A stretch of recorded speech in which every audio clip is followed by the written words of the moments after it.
연일 계속되는 폭우와 무더위, 힘든 한 주간을 보내셨으리라 생각합니다.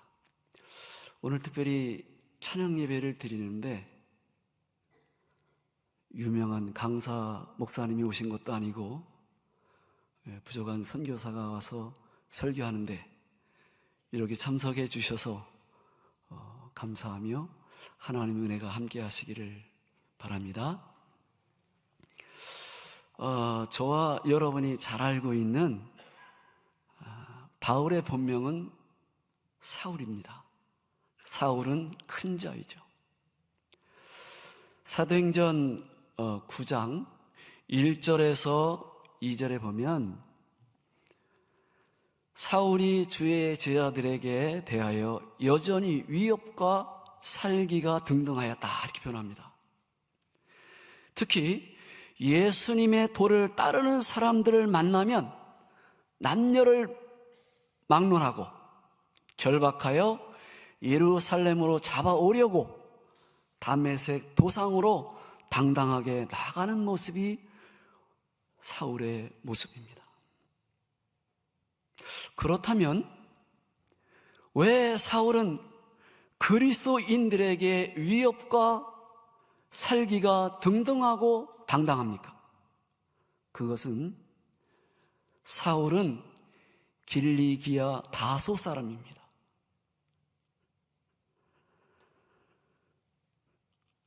가마니엘 율법학자 문화생입니다. 할례를 받았고 지파로는 베냐민 지파고 율법으로는 바리새인이고 열심으로 교회와 초대 신자들을 앞장서서 박해하고 핍박하던 사람이고 사도행전 22장 26절에서 28절에 보니까 백부장은 로마 시민권을 돈을 많이 주고 샀다 이렇게 표현합니다. 그런데 그 말씀을 보면 이 사울이라는 이 청년은 나면서부터 로마 시민권자라 이렇게 표현합니다. 또한 사울은 그리스도인들이 율법을 경히 여기고 하나님의 성전을 모독한다고 판단하였고 옥에 가두고 때로는 회당에서 채찍질하고 죽이고 심지어는 스데반 집사님이 돌에 맞아 순교하는 그 자리에 찬성하고 적극적으로 가담하였던 사울이었습니다. 이렇게 기세가 당당하고 의기가 양양했던 이 사울이 다메섹 도상으로 가는 그 도상에서 예수 그리스도 부활하신 주님을 만나게 됩니다. 부활하신 주님을 만남으로 주님이 사울에게 묻지 않습니까?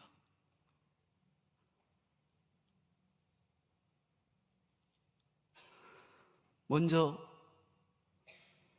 사울이 그 의기당당한 모습을 가지고 다메섹 도상으로 나가는 그 과정 속에서 부활하신 주님을 만나게 됩니다. 여기에서 이 사울이라는 청년의 그 삶의 변환점이 생기는 거예요. 우리가 일상을 살아가다가 주님을 만난다는 것 얼마나 중요한 문제인지 모릅니다. 어떤 이는 나면서부터 모태신앙으로 자랍니다. 어떤 이는 학생 때, 청년 때, 혹은 결혼해서, 혹은 40대, 50대 늦게 주님을 만납니다. 그러나 언제 먼저 만났냐, 모태신앙이다 그게 중요한 게 아니고 어느 순간에 내가 주님을 만나냐 이게 대단히 중요한 거죠. 그때 이 사울이라는 청년이 그 주님을 만났을 때 묻습니다. 누구십니까? 그때 주님 말씀하시죠. 네가 핍박하는 예수라.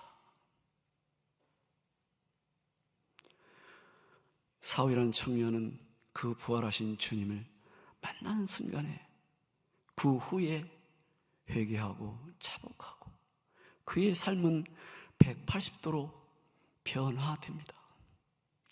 저와 여러분들이 주님을 만나는 순간에 여러분의 모습은 어떻습니까? 지금의 모습은 어떻습니까? 주님을 진정 만난 성도는 삶이 180도로 달라져야 된다는 거죠.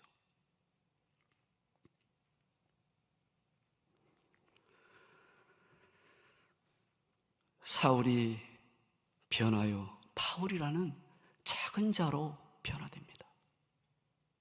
이것은 놀라운 역사입니다. 우리 성경을 보면요, 사두개인과 바리새인이 있습니다. 그런데 사울 이 청년은 다행히 바리새인 출신입니다. 사두개인은 부활과 천사와 영을 믿지 않아요. 그런데 사두개인들은 부활과 천사와 영을 믿어요. 그러니까 이 사울이라는 청년이 부활하신 주님을 만났을 때 다행히 바리새인 출신이라는 데 대단한 의미가 있는 겁니다.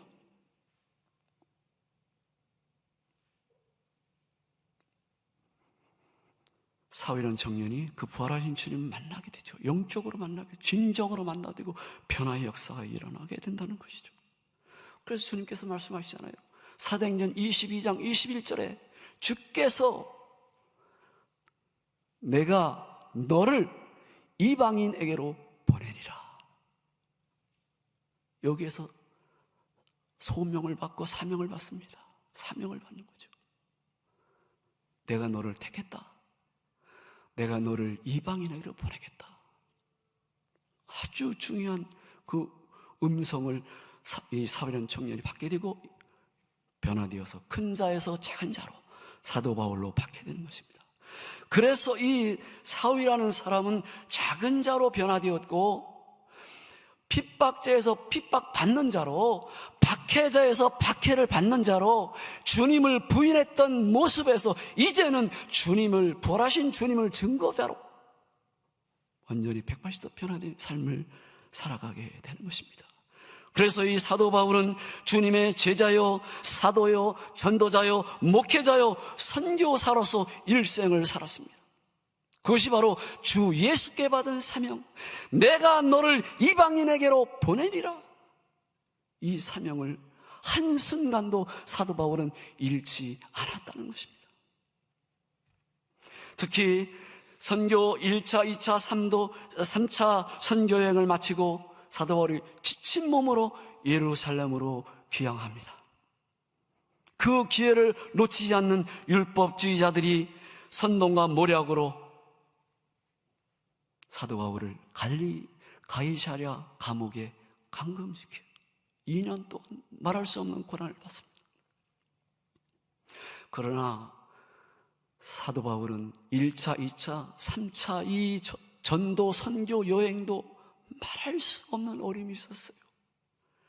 그럼에도 불구하고 이 가이사랴 빌립 감옥에 갇혀있는 이 순간에서도 사도 바울은 복음을 전할 기회가 왔구나. 예수 그리스도께서 살아나시고 부활하신 주님이고 하나님의 아들이심을 증거할 기회를 나에게 주셨구나 생각하고 당당하게 하나님의 말씀을 증거하고 변론하고 변명하고 대답합니다. 누구에게요? 총독 벨릭스, 또 베스도, 더 나아가서는 아글리빵 왕에게 자신의 왜 내가 복음을 전해야 되고 왜 내가 주님을 만났었고 내가 왜 이런 삶을 사는 것에 대한 구체적인 것을 설명합니다. 더 나아가서 사도 바울은 로마 황제에게 상소합니다. 나는 죄가 없다. 내가 복음 전한 일 위에는, 십자가를 자랑한 것 위에는 내가 아무것도 없는데 라고 로마 황제에게 상소를 합니다. 그래서 사도 바울이 죄수 아닌 죄수가 되어서 지중해를 건너 로마로 가게 됩니다. 로마로 가게 되어서 거기에서 이제 이방 선교의 분기점이 되는 거예요. 그 복음이 유럽을, 아시아로, 전 세계로 퍼진 놀라운 역사가 일어납니다. 사도행전 23장 1절에 보니까 주께서 또 말씀합니다. 담대하라. 내가 예루살렘에서 네가 예루살렘에서 나의 일을 증언한 것 같이 로마에 가서도 이 일을 증인하여야 하리라 하시니라. 귀한 막중한 사명을 주시는 것이죠. 오늘 본문에 내가 달려갈 길과 주 예수께 받은 사명, 곧 하나님의 은혜의 복음을 증거하는 일을 마치려 하면은 나의 생명을, 나의 생명조차, 나의 가진 것조차, 로마 시민권조차, 베냐민 지파 갖고 있는 학식, 지식까지 다 폐설물로 여기고 귀한 것으로 여기지 아니하노라 고백합니다. 고린도후서 11장 23절로 20절 보니까 나는 옥에 갇히기도 더 많이 하고 매도 수없이 맞았고 여러 번 죽을 뻔하였고 유대인에게 40에 하나 감한매를 5번이나 맞았고 3번 태장에 맞았고 1번 돌에 맞았고 3번 파손하여 일주일을 깊은 바다에서 지냈으며 선교 여행 가운데 강의 위험과 강도의 위험과 이방인의 위험과 신의 위험과 광야의 위험과 바다의 위험과 거짓 형제의 위험 속에서 나는 살았고 수고하고 애쓰며 여러 번 자지 못하고 줄이고 목마르고 여러 번 굶고 춥고 헐벗었노라. 오늘날 많은 선교사님들이 세계 각지에 나가 있지만 사도 바울처럼 이런 고난을 당한 분이 과연 얼마나 될까요? 저도 인도 선교 18년 차입니다만은 사도 바울의 이 고난을 보면 저는 거기에 비교할 조차 할 수가 없어요. 선교사라고 얘기할 수도 없는 그러한 존재입니다. 사도 바울에 비해. 또한 그의 사명 감당하에는 오직 겸손과 눈물이었습니다. 아픈 자 편에 쓰고 병든 자 편에 쓰고 마귀와 사탄의 찐들린 자 편에 서서 예수 그리스도의 이름으로 명하노니 손수건을 얹기만 하도 귀신이 나가고 병든 자가 치료받는 놀라운 주의 역사가 일어나게 되는 거예요. 그것은 사도 바울의 능력이 아닙니다. 주님이 함께 하신 것이고 성령님이 역사하신 그런 능력의 역사라고 생각합니다. 유대인으로 간계로 말미암아 내가 시험을 참고 눈물을 흘리고 굶주리고 많은 고통을 겪고 그럼에도 불구하고 나는 주님을 섬겼고 나는 복음을 가지고 갔고 내가 있어야 할 자리에 거기가 회당이든 거기가 집이든 거기가 들이든 거기가 험준한 곳이든 마다하지 않고 그런 삶을 사는 것이 바로 사도 바울의 주 예수께 받은 사명의 자세가 아닌가 생각합니다. 유대인과 헬라인들에게는 하나님께 대한 회개, 예수 그리스도를 정죄하고 예수 그리스도를 부인하고 예수 그리스도를 십자가에 못 박혀 죽은 당신들은 하나님 앞에 회개하라고.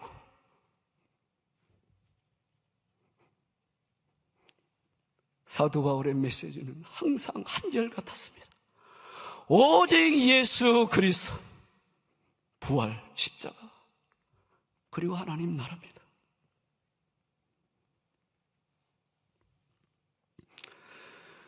오늘 사도 바울이 받은 주 예수께 받은 사명의 선교의 특징이 있습니다. 첫째로 사도 바울의 선교의 특징은 예수 중심의 선교였습니다.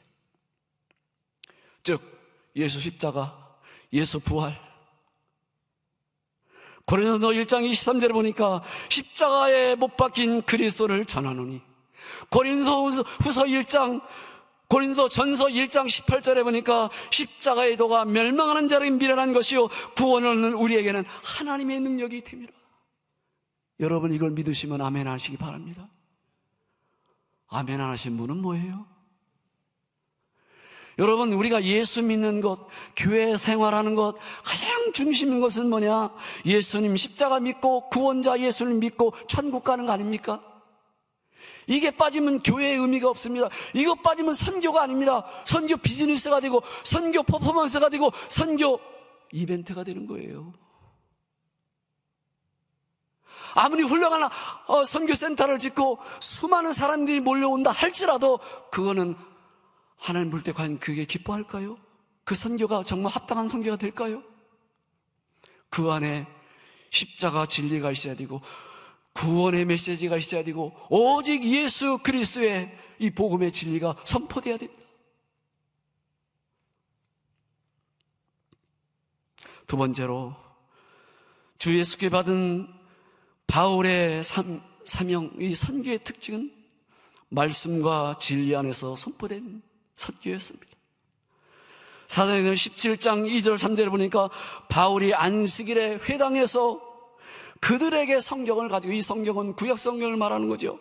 성경을 가지고 강론하며 뜻을 풀어 그리스도가 해를 받고 죽은 자 가운데서 살아나셨으며 살아날 것을 증언하고 이르되 내가 너에게 전하는 이 예수가 너희들이 기다리던 그리스도시니라. 메시아 is Jesus Christ라는 거죠.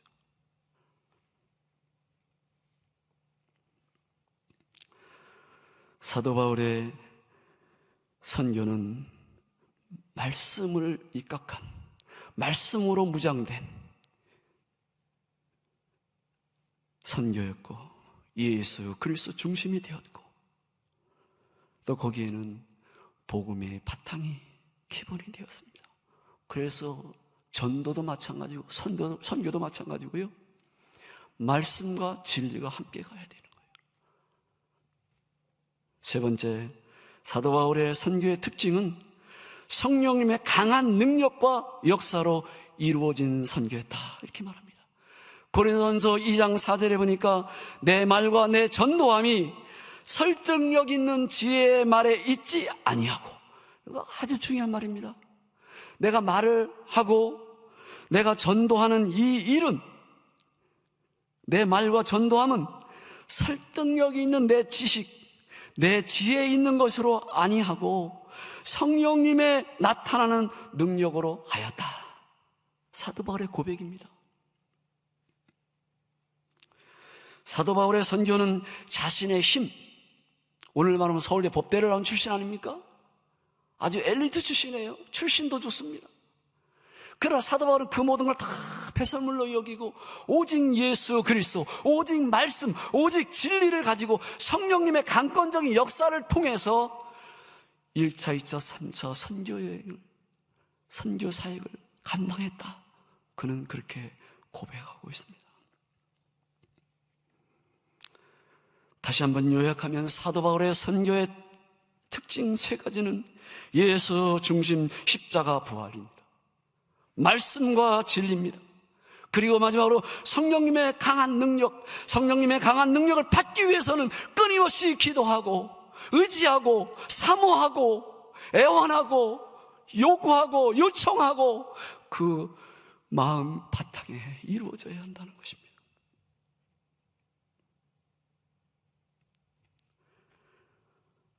사랑하는 우리 서울교회 성도 여러분, 우리도 전도할 때도 마찬가지입니다.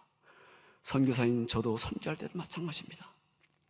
예수님 중심 십자가 부활, 말씀과 진리, 기도와 성령 충만함으로 여러분들은 전도하시고 저는 선교하겠습니다.